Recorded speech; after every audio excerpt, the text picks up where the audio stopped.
Maayong gabi sa inyong tanan! Magandang gabi sa inyong lahat. Ako si Veronica Kitty Duterte, bunsong anak ni Pangulong Rodrigo Noah Duterte!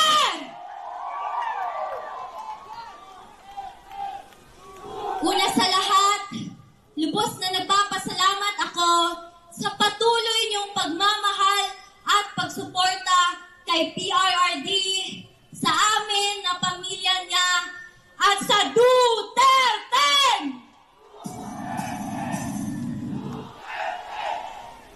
I believe it speaks volumes on his strategic approach to trust these public servants to be the next leaders of the Philippines. I would like to thank you, the Duterte, for your unwavering loyalty, not just to my father, but to the Filipino people. Maraming salamat sa inyo.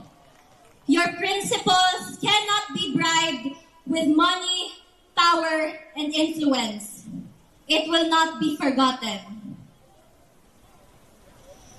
It has been my greatest honor in my 21 years. It has been my greatest honor to stand and fight for my country, my fellow men, my family, and for my father, who loved me into the woman I am today. Bago siya kinuha sa akin, the night before it happened, magkatabi pa kaming natulog. I asked him, "Dada, what's gonna happen to you?" And as a father who didn't want his baby girl to worry, he responded with his usual phrase, "Asus, wala yan, maniwala ka dyan." To my dada Rudy, who will be watching this later, pinalangga ka ni Kitty, ayaw na kalimti.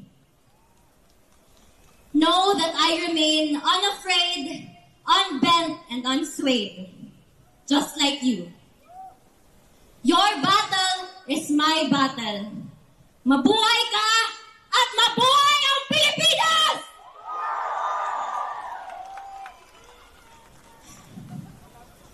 Muli kong iaabot ang personal na mensahe ni Tatay Digong para sa bawat Pilipino.